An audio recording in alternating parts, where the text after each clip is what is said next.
Tonight on America's Hope, we focus on the remarkable journeys to success with two women who join us tonight. America's Hope starts now.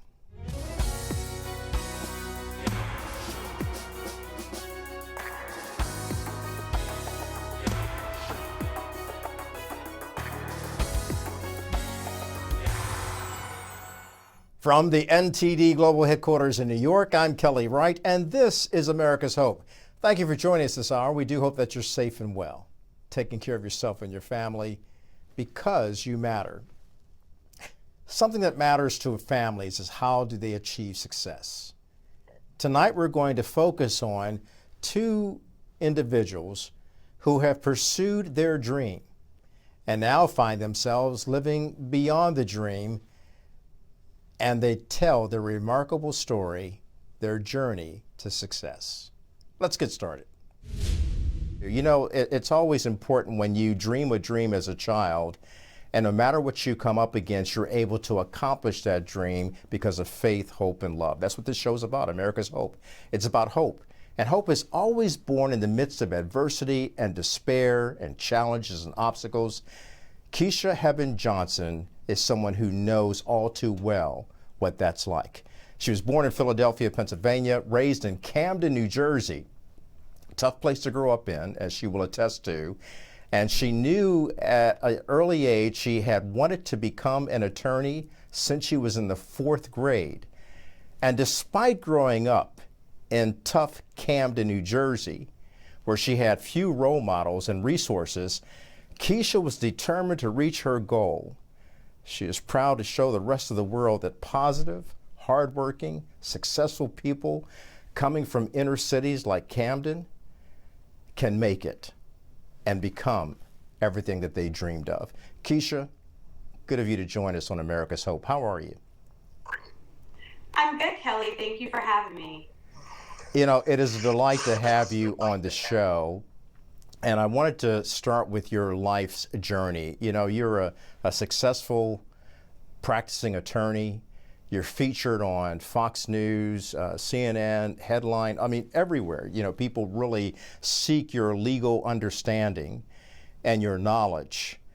But to get where you are today and the success that you have become, it took that little girl to realize that even in the tough neighborhoods of Camden, New Jersey, you could dream to go farther and become the best that you can be. Take me back over that time period of growing up in Camden and who influenced you and what influenced you and inspired you to start dreaming that dream. Absolutely. So as you stated, when I was in the 4th grade, I overheard my teacher and another teacher talk about the career of an attorney. And I asked, I said, well, what is an attorney? And one of the teachers said, oh, well, it's too much school, it's hard, you know, you don't want to do that. And I said, well, I was the type of child that loved a challenge. So I decided, without really knowing what an attorney was, that I was going to be an attorney.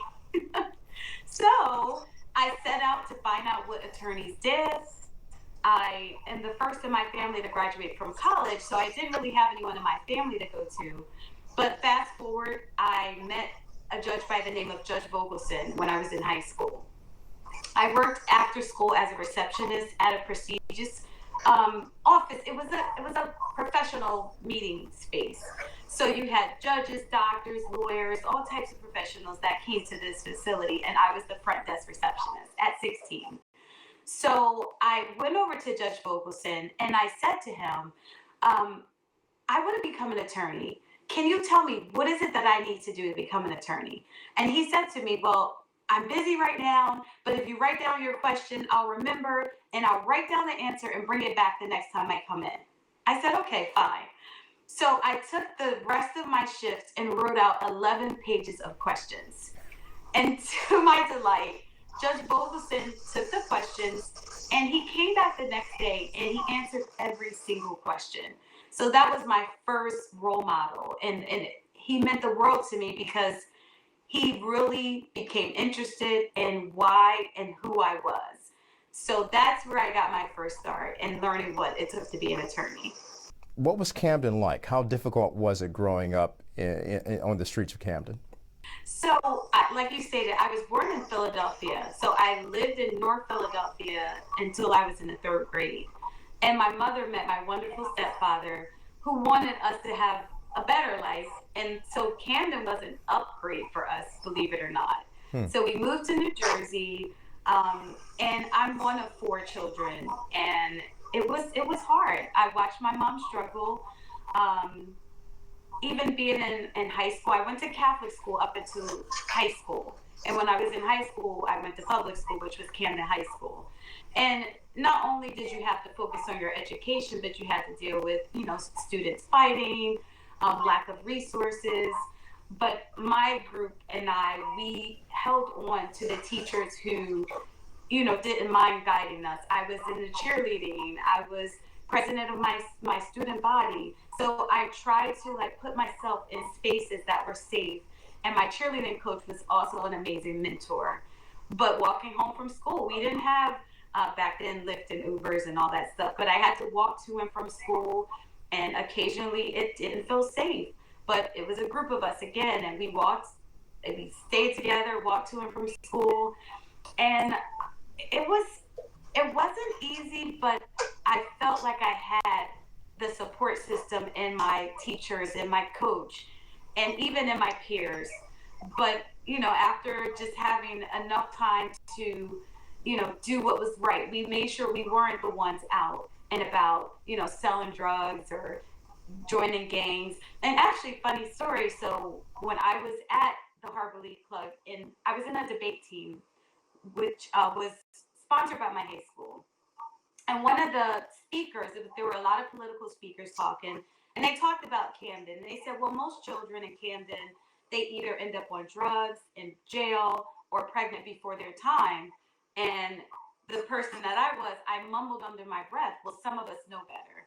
And this reporter heard it, and after this event, pulled me to the side and said, I would like to know more about who you are and what made you say that. And I said, well, not everyone from Camden ends up in jail or, in a gang or pregnant before their time. And so the reporter said, well, what is it that you want to do? And I said, well, I'm going to become an attorney. And the reporter did this long interview and right up in the Philadelphia Inquirer newspaper about me wanting to be an attorney. So I know I'm jumping all over the place, but fast forward, when I did become an attorney, I wrote back to that same journalist, and they did a follow-up of me actually becoming an attorney. So it's a whole lot that went in on my story, but definitely just being, in the right place, having the positive role models around, and staying out of the negativity of the fights and so on and so forth, which is not easy. And I love the fact that the little girl had this dynamic spirit that said, well, I'm going to do better. Not all of us are bad in Camden. And the reason why I wanted to have you on is because I think there are a lot of little girls out there in America, in the inner cities, in rural areas, in good homes, bad homes, who need to hear from you what your life experience and your journey was all about. Because I think it gives our youth of today, Generation Z, there's a study done on Generation Z, who are their role models. And unlike millennials, their role models are their mothers and fathers, their parents. And then beyond that, it's teachers and faculty.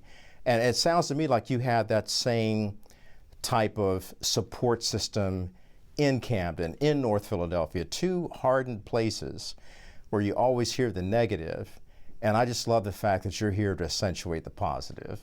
And so, yeah, go all over the map about who Kisha Hebbon-Johnson became as a result of the challenges and obstacles you had to face as a child, because so many of our youth are not seeing these kinds of stories, Kisha. That's why it's very important to me to give back to younger individuals. Like, I love to mentor. I know what it's like not to have that person. And some people may not have the teacher or the coach that's going to give them that type of guidance.